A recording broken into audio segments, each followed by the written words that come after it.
Hey guys, आज है 17 तारीख और आज हम निकले हैं अपने लद्दाख राइड के लिए। बहुत दिन से प्लानिंग चल रही थी कि लद्दाख जाना है, तो आज ये ड्रीम राइड हम पूरा कर रहे हैं अपने प्राइम के साथ, जो है कुछ इस प्रकार लोडेड। यहाँ पर पेट्रोल टैंक, इधर कैम्प का सामान है, दोनों तरफ सैडल एंड टॉप बॉक्स भरे हुए हैं। ये सारी बाइकें अपनी हैं, प्लस 2 वहाँ पर है। सो हमने घर से ब्लॉग शुरू नहीं किया जस्ट बिकॉज कि थोड़ा अंधेरे में निकले थे, तो दिखता कुछ था नहीं, तो सोचा कि पहले दिन में कहीं एक स्टॉप लेते हैं। स्टॉप लेने के बाद बना लेने थे, तो एक स्टॉप लेने के बाद हम ऑलमोस्ट 140 किलोमीटर और 150 किलोमीटर फ्रॉम आवर होम निकल चुके हैं। सो अप्रॉक्स 150 किलोमीटर हमने क्रॉस कर लिया है। आज का हमारा पहला टारगेट ये है कि हम कहाँ जा रहे हैं भाई, कहाँ जा रहे हैं हम? नहीं मुरथल नहीं जा रहे हैं। हमारा पहला स्टॉप क्या है, भूल गया मैं। पहला स्टॉप क्या है? हैं? अबे पहला स्टॉप जहाँ हम रुकेंगे, हाँ, तो हमारा पहला स्टॉप जो है वो होने वाला है पठानकोट। हाँ, तो हमारे ऋषि भाई इस राइड को लीड कर रहे हैं क्योंकि ये हैं लद्दाख रिटर्न बार और so we are just following him and of course काफ़ी टाइम बाद अपनी ड्रीम पूरी होने वाली लद्दाख राइड की, तो लद्दाख जा रहे हैं। बट वही है, थोड़ा सा अभी बारिश वारिश हो गया तो पूरा ये रेनकोट पहन के निकले, रुकना नहीं था, तो हम लोग निकल चुके हैं। एंड अभी हम रुके हैं थोड़ा सा एक ब्रेकफास्ट के लिए। टाइम हो चुका है 8:32। सो अभी हमें अमृत ढाबा करके यहाँ पर है, जो भी है, जो काफ़ी रास्ते में यही मिला है, तो यहाँ पर हम रुक के थोड़ा सा ब्रेकफास्ट करेंगे। Then will make our coffee and veggie लेने के बाद हम निकलेंगे आगे पठानकोट की तरफ। अब फिर अगला स्टॉप जहाँ भी होता है लंच ब्रेक, वो बाद में देखा जाएगा। और नाउ ये हमारी बाइकों की लाइनअप है, इतनी प्यारी लग रही है। लोडेड बाइक चलाने में बहुत चैलेंज है। समय कैसा लग रहा है भाई लोडेड बाइक चलाने में? बढ़िया लग रहा है। ये ऋषि को छोड़कर हम सबकी पहली राइड है जिसमें हमने इतना सामान लोड किया है। इससे पहले हमने इतना सामान कभी लोड किया नहीं था। जितनी भी बाइक दे रखे हो, ये बढ़िया है नहीं, ये सब बताना। अरे तेरी बढ़िया है तो क्या ये सब बेकार है? ये ऋषि की है अपनी, ये मेरी है, ये देख ही चुके हो। लेट्स गो इनसाइड, देखते हैं क्या खाने में ऑर्डर करते हैं। मतलब हल्का ही खाना, ज़्यादा खाना है नहीं। चलो भैया गेट खोलिए सर।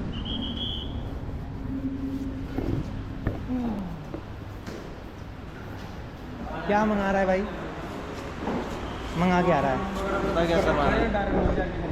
मंगाते हैं, पहले कुछ खाना है। तो मैनुअल है अलग। तो एनीवेज गाइस, विक्रांत का व्लॉग हो चुका है हैक। तो अभी हम आ चुके हैं ढाबे पे, पता नहीं कोई सा तो ढाबा है, नाम क्या है पता नहीं। और यहाँ पे कुछ तो कर रहे हैं सारे। और यहाँ ये भाई का कहना है यहाँ पे चिकन नहीं मिल रहा। और क्या कर सकते हैं, वेज खाएंगे। अगली बार मैंने बोला है देख के रहोगे, जहाँ पे लिखा हो प्योर नॉन वेज। ये भाई लिया है प्लेट। कुछ तो दे दो यार, और है ना बाहर है।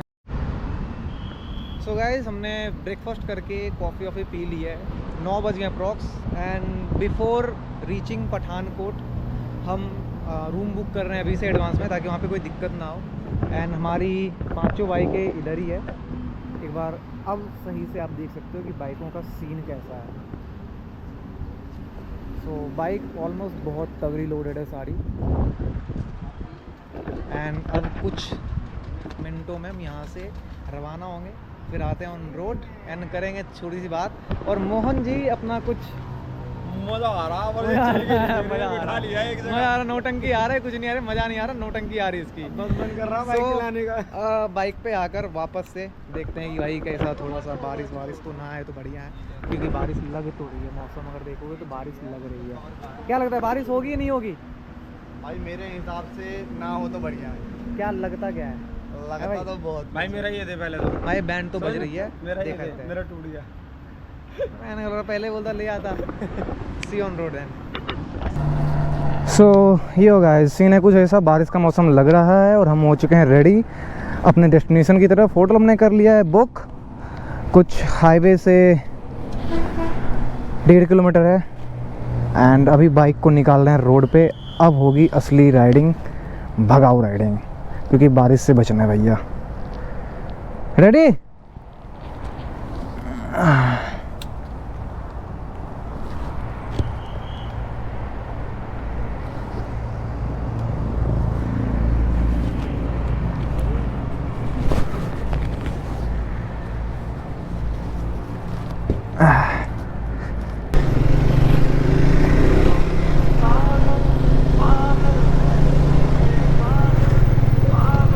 सो आ गए फाइनली हाईवे पे एंड हल्की हल्की रिमझिम बारिश जो है हो रही है and let's enjoy my music.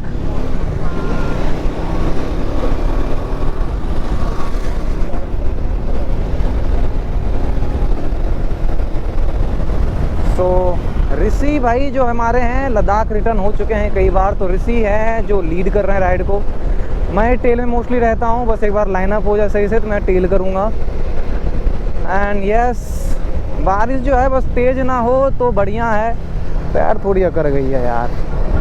कैसा लगता है हाथी पे चढ़ के बैठना ना, जब मैं किसी 1200 GS 1250 देखता हूँ ना, तो ऐसे ही हाथी जैसी फील आती है। एंड आज की राइड में मेरी टाइम भी GS 1250 से कम नहीं है, बहुत ही स्मूथ चल रही है राइड एकदम। बट यही है कि जब मैं इसको बिना लोडिंग के चला रहा था तो बहुत ही प्यारी चलती थी, बट अभी है कि थोड़ा लोड है, प्रैक्टिस नहीं है हम लोगों को इतनी, बट फिर भी अभी 150 किलोमीटर क्रॉस करने के बाद थोड़ी सी हो चुकी है कि हम लोग अच्छे से भगा पा रहे हैं इसको।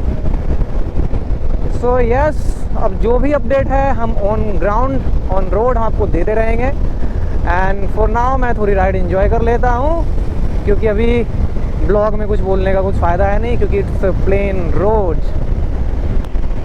सो चलते चलते सुबह की एक स्टोरी बताता हूँ। एक तो मैंने पूरी रात नहीं सोया, थोड़ी सी बेचैनी थी जब मैं कल रात को बाइक लोड कर रहा था। लिटरली बाइक का वेट इतना हो गया, मेरे से भाई 5 गुना ज़्यादा भारी है। एंड मुझे थोड़ा डर लग रहा था, काफ़ी डर लग रहा था एक्चुअली कि मैं बाइक चला पाऊँ नहीं चला पाऊँगा। But since I am driving, मैं 3-4 घंटे चला चुका हूँ रेगुलर लगातार अभी। एंड 150 किलोमीटर ऑलमोस्ट हो चुका है। यहाँ से लुधियाना 150 किलोमीटर है, अमृतसर 290 है। तो 150 किलोमीटर चलाने के बाद जो फ्री फील हुआ है, अब बाइक पे इतना लोड फील नहीं हो रहा। मैं अप्रॉक्स घर से 10-15 किलोमीटर तक मैं डर डर के गाड़ी निकाला हूँ, भाई कैसे चलेगी नहीं चलेगी, क्योंकि इतनी लोड गाड़ी मैंने आज तक नहीं चलाई है to be honest. Normally ride करी है मैंने 300-400 500 600 किलोमीटर की राइड करी है, बट इतनी लोडिंग के साथ नहीं करी है। बट राइट नाउ मैं ये हाथी पे बैठ के ना वो सारथी जैसा फील कर रहा हूँ भैया, मेरे को तो बड़ा मज़ा आ रहा है।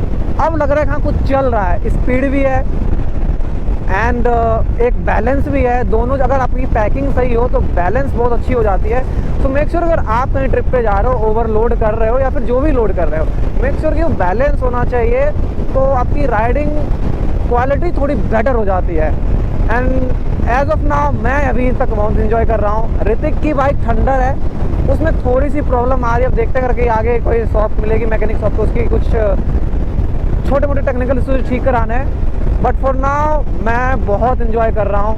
एंड सामने जो मेरे तीनों दोस्त जा रहे हैं भाई, इन लोगों ने राइड के 4 चांद लगा दिए। मतलब अगर कोई खचरे को ले जाओगे ना, आपकी राइडिंग की माँ बहने कर देते हैं। So make sure if you are choosing riding partner, make sure कि वो आप उन लोगों को अच्छे से जानते हो एंड आप लोग उनके साथ ऑलरेडी राइड कर चुके हो, ताकि आपको पता हो कि वो लोग कैसे हैं। सो राइडिंग क्वालिटी थोड़ी और बेटर हो जाती है। राइडिंग इट्स नॉट अबाउट कि बाइक चला रहे हो तो राइड हो गई, साथ में लोग कैसे हैं, आपकी पैकिंग कैसी है, आपकी बाइक की परफॉर्मेंस कैसी है, आपका गेटअप क्या है, कंफर्टेबल हो या नहीं हो, बहुत चीज़ें। अब मैं अपनी ग्लव्स की बात बताऊँ, मैंने ये 3-4 हज़ार का ग्लव्स खरीदा, 5 हज़ार का समथिंग कुछ, एंड मैंने इसकी उंगलियाँ काट दी है क्योंकि मेरी उंगलियाँ थोड़ी भरी थी और मैं जब क्लचिंग कर रहा था नए नए में, मेरे हाथ में 10 मिनट के अंदर पेन हो गया। राइट में मैं इस ग्लव्स को फुल्ली इंजॉय कर रहा हूँ, कोई दिक्कत नहीं है।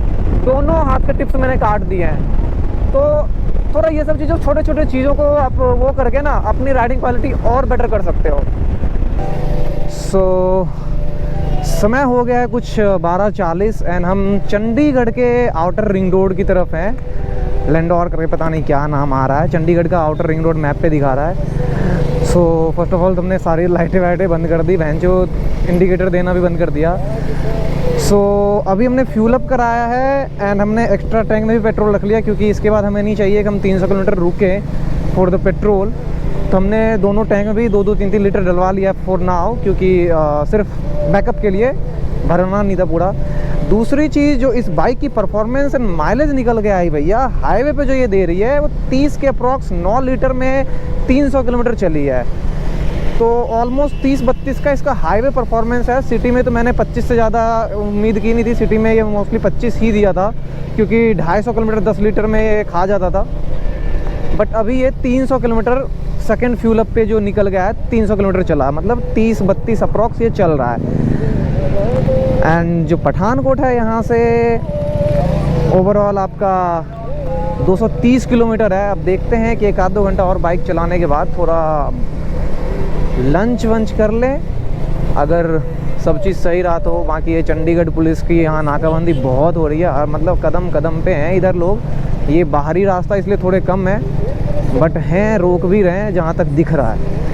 एंड इससे पहले इतनी बारिश हुई थी, रास्ते में इतनी बारिश हुई है कि मतलब पूरा शरीर गीला, एंड फिर उतना हवा आया कि मतलब एकदम सारा सूख चुका है। बट बारिश भी तगड़ी हुई, पूरा वाइज़र धुंधला हो गया था। किसी तरह चलाया, बस किसी तरह चल गए, रुके नहीं, क्योंकि डीकैथलॉन का रेनकोट था भैया, बहुत ही बढ़िया था, अंदर पानी नहीं गई।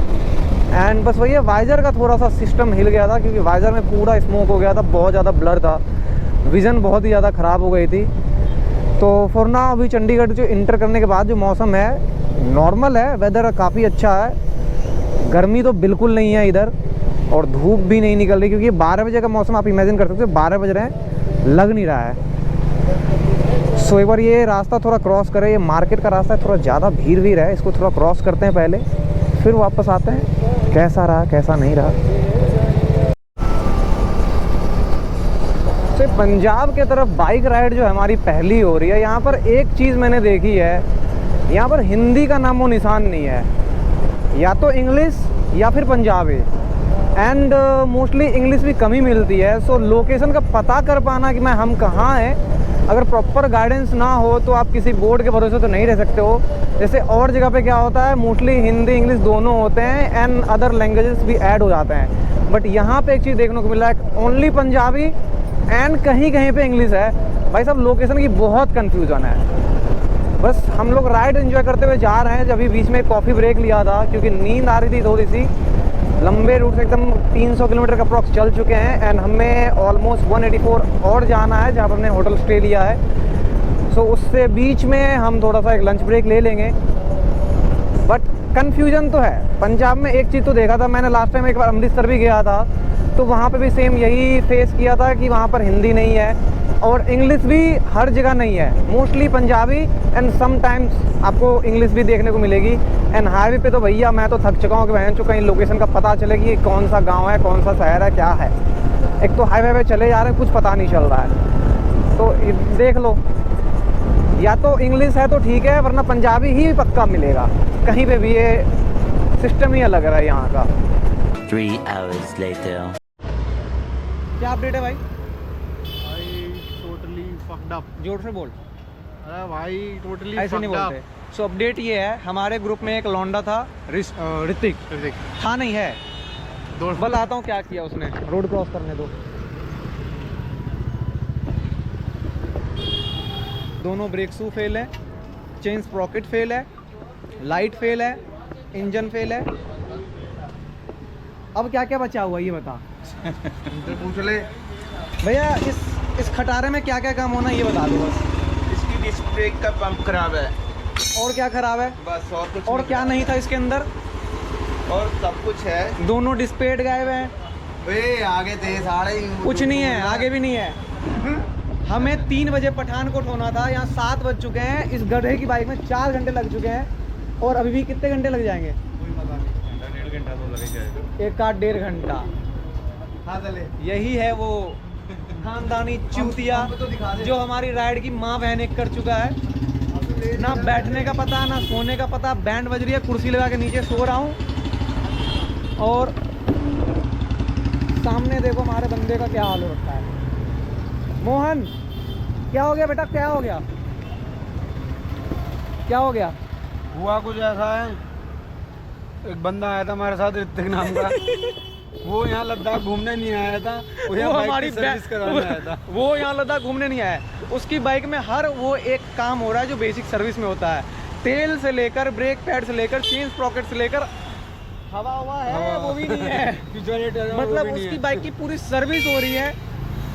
हमारे लोड़े लग गए यार। सॉरी टू से, मैं ब्लॉग में मोस्टली ब्लॉग बनाता नहीं और गाली देता हूँ। मुझे लगा नहीं था, मैं गाली नहीं दूंगा, इज्जत से बनाऊंगा, मजबूरन मुझे देना पड़ रहा है। हमारी वाकई बाइकें ऐसे पार्क है इधर, और हम कुछ नहीं कर सकते। अभी 1.5 घंटा और बोल रहा है मिस्त्री, तो मोटा मोटा हमें घर पहुंचते पहुंचते हो जाएंगे। टाइम कितना हो रहा है? टाइम हो रहा है 7:21।